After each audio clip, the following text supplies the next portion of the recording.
जब भी आपको बलूचिस्तान में आर्म्स लाइसेंस पिस्टल का या फिर राइफ़ल का आपने लाइसेंस बनाना है, तो फिर आपको उस लाइसेंस के लिए कौन सी डॉक्यूमेंट्स रिक्वायर्ड है, उसका ड्यूरेशन क्या है और उसका फ़ीस क्या है, आल बलूचिस्तान का फ़ीस क्या है और आल पाकिस्तान का फ़ीस क्या है। सबसे पहले आपको जो रिक्वायर्ड डॉक्यूमेंट्स है for fresh licence, computerise licence, पहले मैनुअल बनता था, अब आपको कंप्यूटराइज लाइसेंस मिलेगा।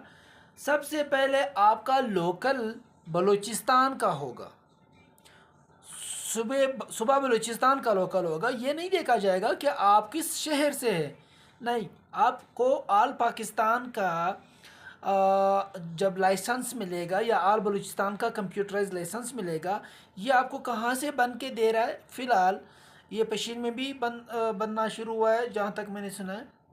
ये आपको कचहरी के साथ जो डीसी ऑफिस है कोयटा में, यहीं पे आपको आके अप्लाई करना पड़ेगा।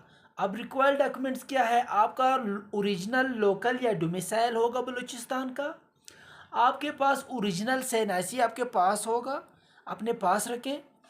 और आपका पुलिस कैरेक्टर सर्टिफिकेट होगा, आप पुलिस कैरेक्टर सर्टिफिकेट बनाएंगे कि आप पे कोई जुर्म ना है, आप पे कोई एफआईआर ना है, वो आप एक अच्छे शहरी है, इस इलाके में आपका अच्छा पहचान है, कोई जुर्म कोई क्राइम नहीं है आपके। मेडिकल फिटनेस सर्टिफिकेट, आप मेडिकल फिटनेस सर्टिफिकेट भी बनाएंगे कि आपका दिमाग सही काम कर रहा है, जो आप लाइसेंस बना रहे हैं वो सेल्फ डिफेंस के लिए, एक सेफ्टी के लिए, एक गन के लिए, गन को लीगल कर रहे हो। ऐसा ना हो कि आप अल्लाह माफ़ी दे कुछ भी करें। और साथ में एज लिमिट आपका मिनिमम कम से कम 25 साल हो, 25 साल से अबव, 25 साल से कम वालों को लाइसेंस नहीं बना के देंगे।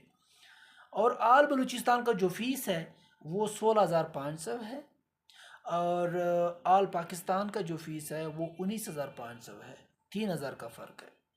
तो बेहतर है आल पाकिस्तान का फ़ी बनाएं, आप पूरे पाकिस्तान में अपने पास रखें। असला, लाइसेंस याफ्ता असला आपके पास होता है तो कमज़र्फ़ लोग आपके साथ कमज़र्फ़ी नहीं करेंगे। ज़र्फ़ वाले लोग कभी किसी के साथ करते नहीं हैं, अक्सर कमज़र्फ़ ही जाके किसी का रास्ता रोकते हैं। आपके पास असला होगा, आप सेल्फ डिफेंस में निकाल लें और मामला रफा दफा करें।